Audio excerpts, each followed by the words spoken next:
She thought the video call would be routine. Just another check-in with her mother, the kind they'd had dozens of times since she moved halfway across the world. But when Priya Sharma's face filled the screen that Tuesday evening in Seattle, her mother saw something that would haunt her for weeks to come. Priya looked radiant. Her dark hair was pulled back in a messy bun, and she wore an oversized sweater that made her look younger than her 22 years. Behind her, unpacked boxes lined the walls of the small apartment, and through the window, the Seattle skyline glowed in the fading autumn light. Her mother asked the question she always asked. "Are you happy, Beta?" Priya's smile was immediate, unrehearsed.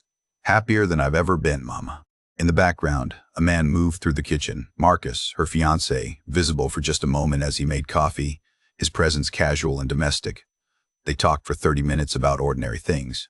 Priya's new job at the design studio, the rain that never seemed to stop in Seattle, the friend she'd made at work who wanted to teach her how to make proper American pancakes. Her mother asked when she'd visit Mumbai. Soon, Priya promised. Maybe for Diwali. The call ended with, "I love yous," and promises to talk again in a few days. 3 days later, Priya's phone went dark. Her mother's messages turned from casual to concerned to desperate.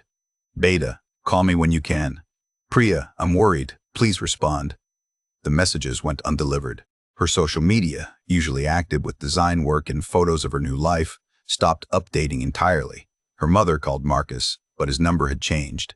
She contacted the design studio where Priya worked, but they said she hadn't shown up in 2 days. Panic set in. Priya's father contacted the Indian consulate in Seattle.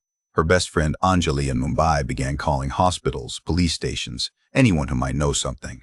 But Priya Sharma had simply vanished, as if the American dream she'd chased across an ocean had swallowed her whole. 6 months earlier, Priya's life had looked nothing like the one her mother glimpsed on that video call.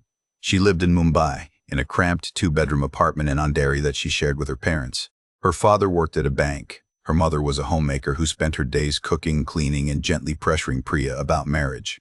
Priya worked as a junior graphic designer at a small marketing agency, the kind of job that paid just enough to contribute to household expenses, but not enough to afford independence. Every morning began the same way. Her father would wake her at 6 with a cup of chai, strong and sweet the way she liked it. They'd sit together in the small living room, listening to the sounds of the neighborhood waking up. Traffic horns, vendors shouting, the hum of life in a city that never truly slept. Her father would leave for work by 7, and Priya would get ready, putting on one of the 3 work-appropriate kurtas she rotated through the week. The commute was brutal. An hour on the local train, packed so tightly she could barely breathe, followed by a 15-minute auto rickshaw ride through traffic that moved like congealed honey. The office was fine. Her coworkers were friendly. Her boss was demanding but fair, and the work itself was occasionally interesting. But Priya felt like she was living someone else's life. She'd graduated with a degree in design, had dreamed of working for international studios, of creating campaigns that reached beyond the borders of her neighborhood. Instead, she made flyers for local businesses and social media graphics for small brands nobody outside Mumbai had heard of. She was good at it, but good at something you don't love is its own kind of prison. Her evenings were spent scrolling through study abroad forums and design portfolios from studios in London, New York, Seattle. She'd save posts about visa processes, application requirements, success stories of Indians who'd made the leap. Her best friend Anjali called her a dreamer, said it affectionately but with an edge that suggested she didn't quite believe Priya would ever actually leave. Her mother had started bringing up marriage more frequently, mentioning sons of family friends, suggesting Priya should be open to meeting nice boys from good families. Priya loved her parents deeply, but she felt suffocated by the script that had been written for her life. Graduate, work for a few years, marry someone approved by the family, have children, repeat the cycle. She wanted more. She wanted the world. The dating app had been Anjali's idea. They were sitting in a cafe in Bandra on a Saturday afternoon, and Anjali was swiping through profiles on her phone, laughing at bad bios and worse photos. "You should try this," she'd said. "It's how everyone meets now." Priya had resisted at first. Dating apps felt frivolous, not something serious people used. But Anjali insisted, "You're 22 and you've never even been on a proper date. Live a little." So Priya downloaded the app, set up a profile with a few photos from a friend's wedding and a bio that mentioned design and dreams of traveling.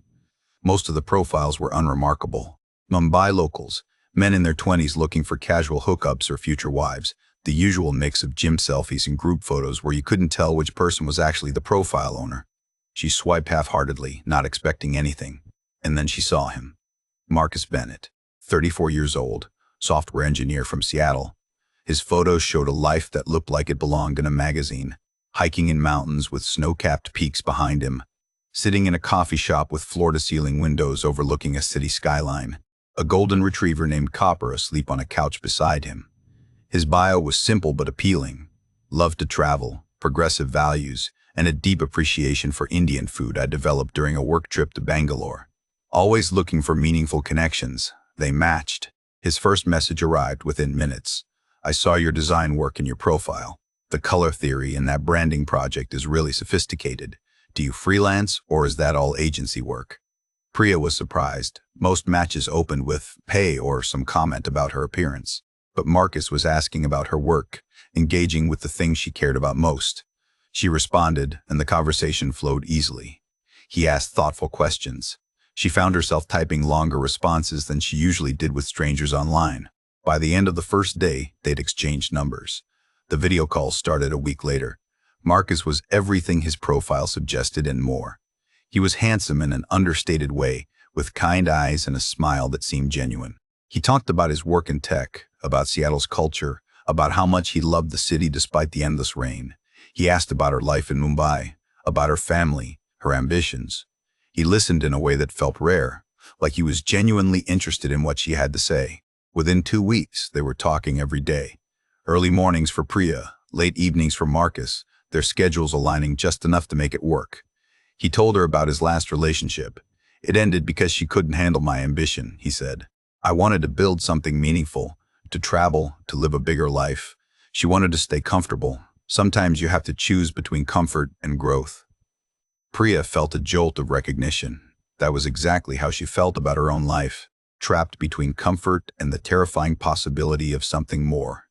Marcus understood that in a way no one else seemed to. He talked about Seattle's tech scene, about how his company was always looking for talented designers, about visa sponsorship opportunities for skilled workers. He never pushed, never made it sound like he was offering her a way out. But the possibility hung between them, unspoken but electric. 2 months into their daily conversations, Marcus said something that shifted everything. They were on a video call late at night, and he'd been quieter than usual, almost nervous. Priya asked if something was wrong. He looked directly at the camera, his expression serious. I think I'm falling for you. The words hung in the air. Priya's heart hammered in her chest. She'd felt it too, this pull towards someone she'd never met in person, this sense that he understood her in ways even her closest friends didn't. I think I feel the same, she said quietly. Marcus smiled, and for the first time since downloading that app, Priya felt like maybe her life was about to change. He flew to Mumbai 6 weeks later. Priya was terrified and excited in equal measure. What if the chemistry didn't translate in person? What if her parents hated him? What if his whole thing collapsed under the weight of reality? But when Marcus walked out of the arrivals gate at the airport, everything clicked into place. He hugged her like they'd known each other for years. He met her parents that evening, sitting in their small living room and answering her father's interrogation with patience and respect. He complimented her mother's cooking, asked about Indian culture with genuine curiosity, talked about his intentions with Priya in terms that were serious and long-term. Her father asked the hard questions. What are your plans with my daughter? How will you support her? What happens if this doesn't work out? Marcus answered everything smoothly. He showed them his LinkedIn profile, his company ID badge, photos of his apartment in Seattle. He talked about sponsoring Priya for a work visa, about the immigration process he'd researched thoroughly. He even mentioned marriage, not as a certainty, but as something he could see in their future if things continued to develop. By the time he left Mumbai a week later, even Priya's skeptical father had softened. This American man seemed serious, invested, respectful. Maybe Priya's dreams weren't so impossible after all. The visa process began immediately. Marcus connected Priya with an immigration lawyer who seemed legitimate, professional, responsive.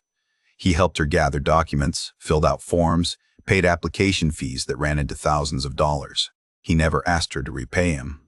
This is an investment in us, he'd say. Priya's friends were jealous, amazed that she'd found someone who believed in her enough to navigate the bureaucratic nightmare of U.S. immigration. 4 months later, the approval came through. Priya's work visa was granted. Marcus sent her a plane ticket, business class. She'd never flown business class in her life. The day she left Mumbai, Priya's mother cried in the airport. "Promise me you'll visit," she said, clutching Priya's hands. "Promise me you'll be careful." Priya promised everything. She promised to call every week, to visit for Diwali, to remember where she came from even as she chased where she was going. Her father hugged her tight and whispered in her ear, "We're proud of you, Beta. Go live your dream." As the plane lifted off, Priya looked down at the sprawling chaos of Mumbai disappearing beneath the clouds. She felt like she was shedding an old skin, becoming someone new. Someone who'd taken a chance on love and ambition and won. She had no idea that the dream waiting for her in Seattle was actually a carefully constructed trap. That the man who'd promised her everything had done this before. That she was flying toward a nightmare disguised as opportunity. The video call with her mother, the one where she'd said she was happier than she'd ever been, would be the last time her family heard her voice for weeks. Because sometimes the things we want most are exactly what predators learn to weaponize. And sometimes the only way to survive is to realize that the person offering you your dreams is actually stealing your future. Seattle was everything Priya had imagined and more. Marcus picked her up from the airport in his sleek gray sedan, and as they drove through the city, she pressed her face to the window like a child. The Space Needle pierced the cloudy sky. Glass skyscrapers reflected the overcast light, and everywhere she looked there were coffee shops and bookstores and people who seemed to move with purpose. This was it. This was the life she'd been chasing. Marcus glanced over at her and smiled. "Welcome home," he said. The word felt premature but also thrilling. Home. Maybe it could be. His apartment in Capitol Hill was exactly as he'd shown her in photos. Modern, spacious, with hardwood floors and large windows that overlooked the neighborhood. There was a second bedroom he'd converted into an office, a kitchen with stainless steel appliances, and a balcony where you could see the Space Needle in the distance. He'd cleared space in the closet for her clothes, bought extra towels, stocked the fridge with food he thought she might like, Indian spices, yogurt, fresh vegetables. The attention to detail touched her. He'd been planning for her arrival, making space in his life for her to fit. The first week felt like a honeymoon. Marcus took time off work to show her around the city. They wandered through Pike Place Market, watching vendors throw fish and street musicians play guitar for tourists. They ate at his favorite restaurants, walked along the waterfront, visited the art museum where Priya stood transfixed in front of a Rothko painting, feeling something shift inside her. This is what I came for, she thought. Not just Marcus, but this. Access to art and culture and possibilities that didn't exist in the cramped geography of her old life. Marcus introduced her to his friends at a barbecue that weekend. They were friendly, normal, the kind of people who asked about her journey and seemed genuinely interested in her design work. She felt welcomed, accepted, seen. She started her job at the design studio the following Monday. It was small, only 8 employees, tucked into a converted warehouse in the Georgetown neighborhood. The owner, a woman named Diane, had hired Priya based on her portfolio and Marcus's recommendation. The work was good, better than what she'd been doing in Mumbai.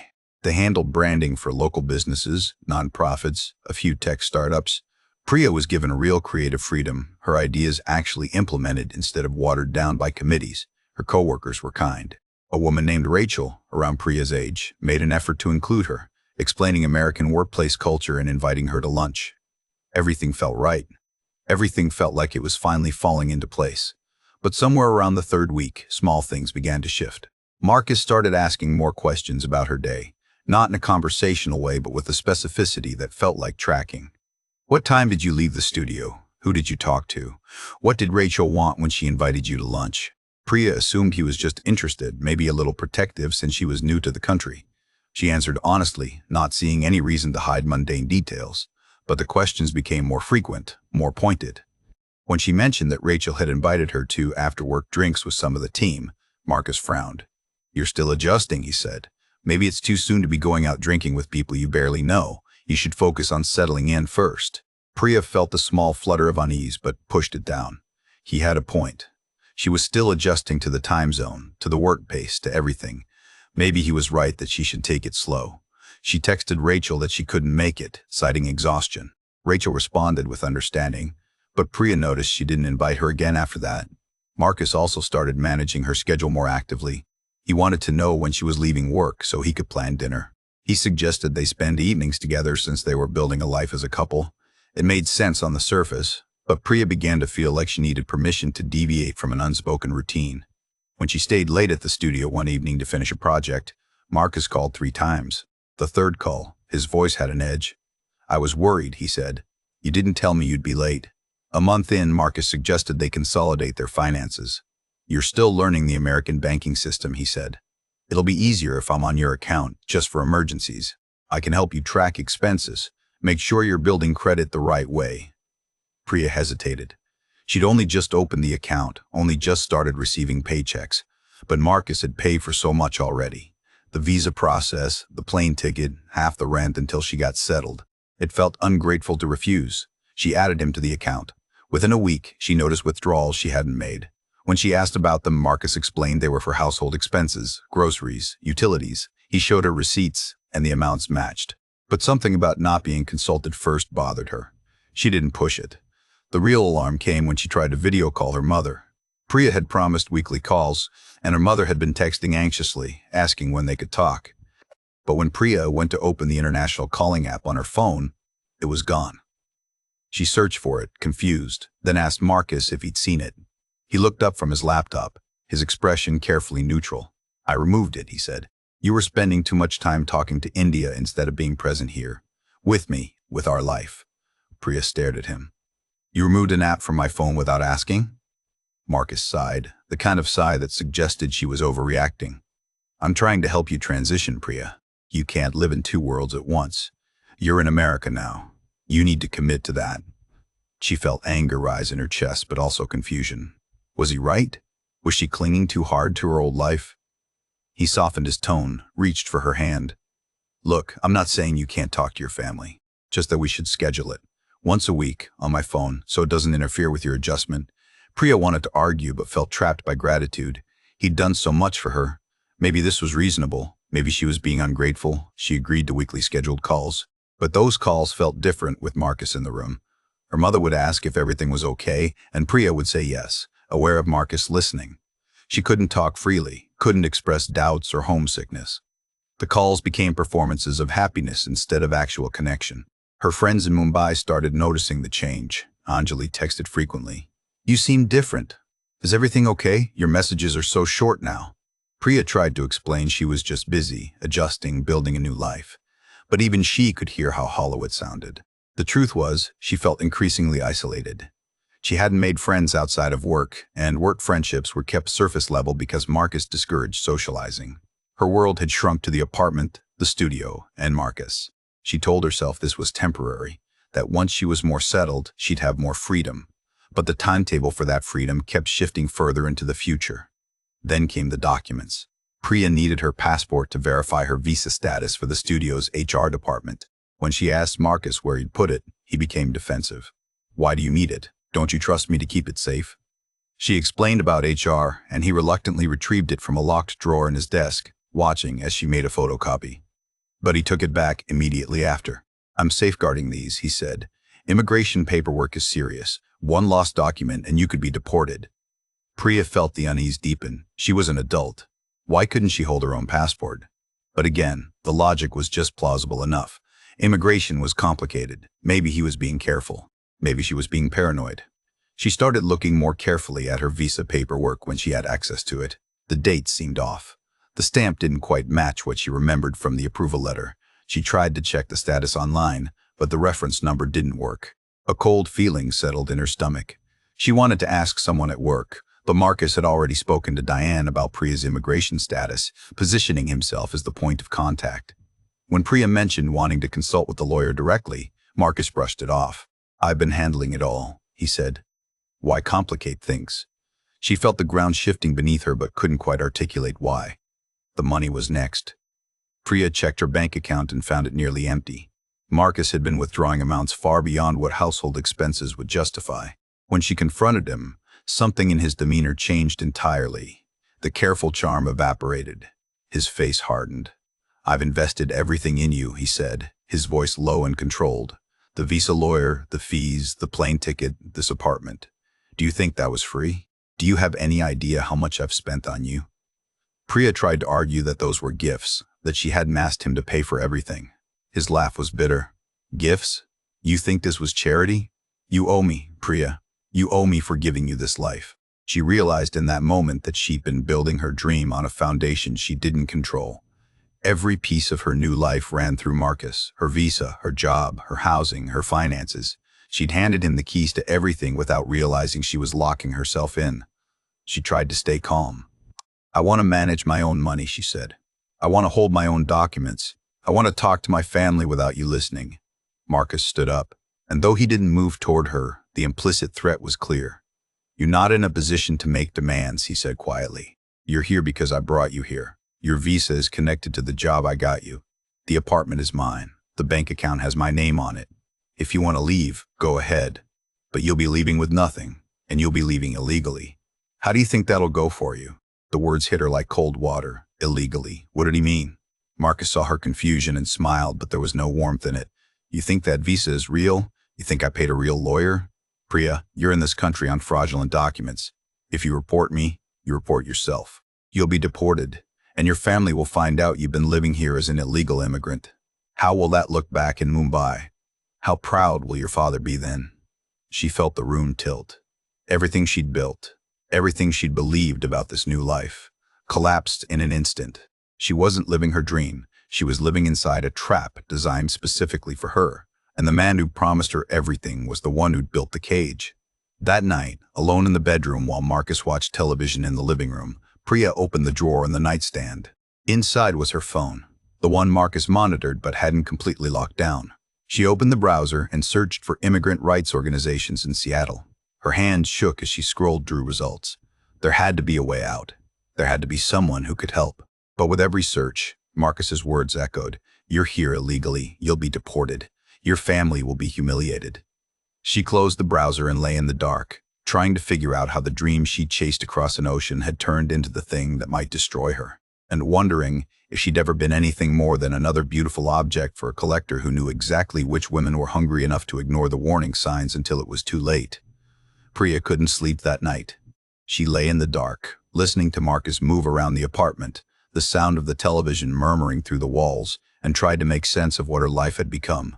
Every sound made her flinch. Every creak of the floorboards felt like a countdown to something worse. She thought about her mother's face on their last video call, the pride in her eyes, the hope. She thought about her father who'd given his blessing, who trusted this man with his daughter's future. The weight of their expectations felt crushing, but not as crushing as the realization that she'd walked into this trap willingly, blinded by ambition and the promise of something more. The next morning, Marcus acted as though nothing had happened. He made coffee, asked about her plans for the day, kissed her forehead before leaving for work. The tenderness felt obscene after what he'd said the night before. Priya waited until she heard his car pull away, then moved quickly. She needed proof. She needed to understand exactly what she was dealing with. She went to his desk, the one in the office where he kept everything locked away. She tried the drawer where he'd retrieved her passport. It didn't budge. She searched for keys, checking every surface, every container, nothing. Panic started to rise, but she forced herself to breathe, to think clearly. She found a letter opener in the kitchen and used it to jimmy the lock. It took 15 minutes of careful maneuvering, her hands sweating, her heart racing with the fear that he'd come back early. The lock finally gave. Inside the drawer was a stack of documents that made her blood run cold. Passports, 5 of them. None of them were hers initially, but as she dug deeper, she found her own beneath the others. The passports belonged to different women, all Indian, all in their early 20s. She opened them one by one. Different names, different cities of origin, but the same haunted pattern. Student visas, work visas, all processed through the same law office. An office that, when she Googled it on her phone, didn't exist. Beneath the passports were photographs. Women in this apartment, the same apartment where she now stood, sitting on the same couch, standing in the same kitchen, looking out the same windows. Some of them smiled, some looked terrified. All of them looked like they'd believed, just as she had, that they were building something real. Priya's hands trembled as she photographed everything with her phone. The passports, the fake visa documents, the pictures. She created a new email account Marcus didn't know about and sent everything to herself. Then she sent copies to Anjali in Mumbai with a message.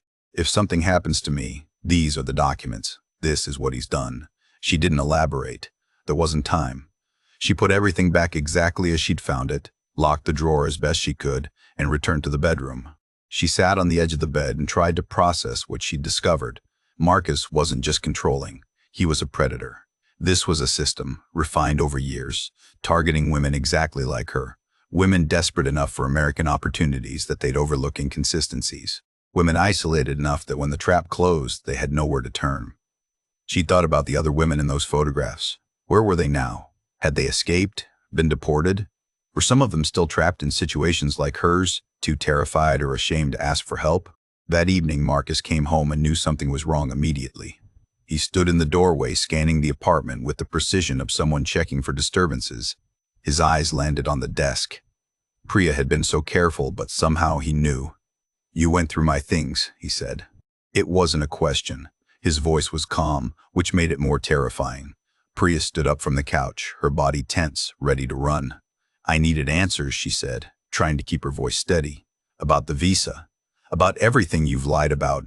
Marcus set down his briefcase slowly, deliberately. "And what did you find?" His tone suggested he already knew, she told him. The passports, the photographs, the evidence that he'd done this before to other women. She watched his face for shame, for anger, for something human. But he just looked tired, like she'd disappointed him by figuring it out. "Those women were different," he said. "They didn't understand what I was offering. They were ungrateful. They left before we could build something real." Priya felt disgust rise in her throat. "You trapped them," she said, "just like you trapped me. You used their dreams against them." Marcus shook his head slowly. "I gave them opportunities they never would have had otherwise, just like I gave you this life. You were nobody in Mumbai, a junior designer in a country full of junior designers. I made you special." Priya moved toward the door, but Marcus stepped in front of it. His physical presence, never threatening before, suddenly became an obstacle she couldn't pass. "Where are you going to go?" he asked quietly. "You have no money. I control your bank account. You have no legal status. The visa I got you is fake, which means you're here illegally. If you go to the police, you'll be deported before they even finish taking your statement. If you run, you'll be homeless in a country where you have no friends, no family, no support system, and your parents back in Mumbai will find out their daughter is a criminal. How will they live with that shame?" Every word landed like a physical blow because he was right. She'd built her entire life on his foundation, and now that foundation was revealed to be quicksand. "But you have another option," Marcus continued, his voice softening into something that might have been mistaken for kindness. "You stay. You accept that this is your life now. I won't hurt you. I just want you here, with me. I've been alone for a long time, Priya. I've spent years looking for someone like you, someone beautiful, intelligent, ambitious, someone worth keeping. You can have a good life here if you stop fighting it. I'll take care of you. You'll want for nothing. You just need to understand that you belong to me now." The words made her skin crawl, but she forced herself to nod, to pretend acquiescence. "Okay," she whispered. "Okay, I understand." Over the next week, Priya played the role Marcus needed her to play. She was compliant, quiet, grateful. She thanked him for dinner, sat beside him on the couch while he watched television, let him believe he'd broken her will. But in the small moments when he was at work or in the shower, she searched desperately for a way out. She found an immigrant rights organization online called New Beginnings, specializing in trafficking and visa fraud cases. She sent them an email from her secret account, explaining her situation in careful detail. She didn't expect a response. Organizations like that probably received hundreds of desperate emails. But 2 days later, they replied. The email came from a woman named Sarah Chen, an immigration lawyer who worked with trafficking victims. "We believe you," the email said. "What's happening to you is human trafficking under U.S. law. You have rights, and there are protections for victims like you. We can help you get a special visa, called a T-visa for trafficking survivors. But first, we need to get you somewhere safe." The words felt like oxygen after weeks of suffocation. Priya responded immediately, giving as much detail as she could. Sarah replied with a plan. They'd coordinate with local police who were trained in trafficking cases. They'd come to the apartment while Marcus was at work, help her pack, and take her to a safe house. It would happen fast, giving Marcus no time to interfere. The day of the escape, Priya woke up feeling like she might shatter from tension. Marcus left for work at his usual time, kissing her goodbye, reminding her to stay home because she looked tired. She waited 10 minutes after he drove away, watching from the window to make sure he didn't come back. At exactly 10 in the morning, there was a knock on the door. Priya opened it to find Sarah Chen, a woman in her 40s with kind eyes and an aura of competence, standing beside a police officer named Detective Morrison. "We're here to help you," Sarah said. "Let's get you out." They moved quickly. Priya threw clothes into a suitcase, grabbed her laptop and the few personal items that mattered. Sarah retrieved the documents from Marcus's desk, the drawer still unlocked from when Priya had broken into it. The passports, the photographs, the fake visa paperwork, all of it went into evidence bags. "This is going to help a lot of people," Detective Morrison said. "You're doing the right thing." Priya didn't feel brave. She felt terrified.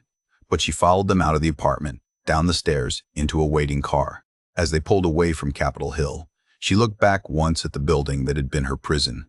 She'd never see it again. The safe house was in a quiet neighborhood in South Seattle. It was run by New Beginnings, a place where women in situations like hers could stay while their legal cases were processed. Priya was given a small room with a bed, a desk, and a window that looked out onto a garden. It felt impossibly safe. That evening, Sarah sat with her and explained the legal process. Marcus would be arrested, probably within hours. The evidence Priya had gathered, combined with testimony from the other victims they'd been trying to locate, would be enough to charge him with human trafficking, visa fraud, financial exploitation, and false imprisonment. The case would take months, maybe years. But Priya would be protected. Marcus was arrested at his office that same afternoon. Priya heard about it from Sarah, who called with the update. "He's in custody," she said. "He can't hurt you anymore." Priya felt a complicated mix of relief and residual fear. She knew men like Marcus, men with money and connections, sometimes found ways to slip through systems designed to hold him accountable. But Sarah assured her the evidence was overwhelming. The investigation expanded quickly. Detectives contacted the women from the photographs Priya had found. Some had returned to India, too ashamed to report what happened. Others were still in the United States, living under false identities, terrified of deportation. One by one, they came forward. Their stories were hauntingly similar to Priya's. Dating apps, promises of work visas, initial charm giving way to control and captivity. The trial took 8 months. Priya lived in the safe house during that time, working with a therapist to process the trauma, attending English classes to improve her language skills, slowly rebuilding a sense of self that Marcus had tried to erase. She got a job at a small nonprofit that created educational materials for immigrant communities. The work felt meaningful, like she was turning her suffering into something useful. Her parents flew to Seattle for the trial. Her mother held her hand in the courtroom while Priya testified. Her father sat rigid with anger, staring at Marcus with an intensity that could have melted steel. They'd been devastated when they learned what had happened, but they never blamed her. "You were brave to leave," her mother said. "You were brave to fight back." Priya's testimony was the centerpiece of the prosecution's case. She spoke clearly, calmly, recounting every detail of how Marcus had lured her, trapped her, controlled her. His defense attorney tried to paint her as a willing participant who'd only turned on Marcus when their relationship soured. But the evidence told a different story. The fake visa documents, the financial records showing he'd drained her account, the photographs of other women, the passports he'd kept like trophies. The other victims testified as well, each adding another layer to the portrait of a man who'd systematically targeted vulnerable women. The jury deliberated for 2 days. When they returned with a guilty verdict on all accounts, Priya felt something inside her chest unlock. Marcus was sentenced to 12 years in federal prison. After the trial, Priya made the decision to stay in Seattle. The T visa she'd received as a trafficking victim gave her legal status to work and live in the United States. She could apply for a green card eventually, build the life she'd originally dreamed of, but on her own terms this time. She moved out of the safe house into a small studio apartment in the University District. It wasn't much, but it was hers. Every piece of furniture, every dish, every decision about how to arrange the space was hers alone. She continued working at the nonprofit, eventually becoming their communications director. She used her design skills to create materials that warned immigrant women about romance scams and visa fraud. She started speaking at community centers, telling her story to rooms full of young women who dreamed of American opportunities. The reactions were always mixed. Some people thanked her for the warning. Others looked at her like she'd been naive, like they would never fall for something so obvious. Priya understood both responses. Before it happened to her, she would have thought the same thing. But predators like Marcus were skilled at finding the exact pressure points where hope became desperation, where dreams became vulnerabilities. They knew how to make the trap look like a doorway. Anjali visited from Mumbai a year after the trial. They sat in Priya's apartment drinking chai and catching up on everything that had happened. Anjali asked the question everyone eventually asked. "Do you regret coming to America?" Priya thought about it carefully. She thought about the girl who'd boarded that plane from Mumbai, full of hope and ambition. She thought about everything that girl had endured. everything she'd lost and fought to reclaim. "I regret trusting him," Priya said finally, "but I don't regret chasing my dream. He tried to use that dream to break me. He tried to turn my ambition into the weapon that destroyed me, but the dream itself was never the problem. The problem was believing someone else could give it to me. I had to learn that I was strong enough to build it myself." She kept one photograph from her first week in Seattle, not a photo of her and Marcus, but one Anjali had insisted on taking during her visit. Priya standing in front of the Space Needle, wearing jeans and a jacket she'd bought with her own money. Her expression not joyful but calm, grounded, real. She kept it on her desk at work, a reminder of survival, of the distance between who she'd been and who she'd become. Her mother called every Sunday now, and they talked freely, about everything and nothing. Her father had softened, started asking about her work, her friends, her life. They were proud of her, not for the dream she'd chased, but for the strength she'd shown when that dream tried to destroy her.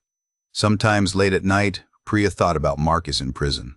She wondered if he understood what he'd done, if he felt remorse, if he'd ever seen the women he trapped as actual human beings. She doubted it. Men like him lived in a world where other people were objects to be collected, controlled, possessed. But she also thought about the other women, the ones who'd come forward, the ones who'd found their voices because she'd found hers first. That mattered more than Marcus's remorse or lack thereof. The choice to speak, to fight, to refuse to disappear. That was the thing that changed everything. On the anniversary of her escape, Priya wrote herself a letter. She sat at her desk in her small apartment and wrote to the woman she'd become, acknowledging the woman she'd been. "You were not naive," she wrote. "You were human. You wanted something, and there's no shame in that. Ambition is not a flaw. Hope is not weakness. What happened to you was not your fault. It was his. And every single day you choose to wake up and keep going is an act of defiance against everything he tried to make you believe about yourself. You are not broken. You are not damaged. You are whole and you are free. And you built that freedom with your own hands." She folded the letter and put it in a drawer, knowing she'd need to read it again someday when the weight of survival felt too heavy. Because healing wasn't linear. Some days she felt strong, capable, proud of how far she'd come.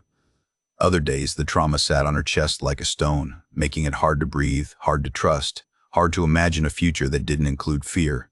But she kept moving forward because that was the only direction that mattered. Marcus had tried to trap her in a moment, to freeze her in amber like one of his collected objects. But she'd broken free, and every day she continued to exist, messy and flawed and complicated and alive, was proof that he'd failed.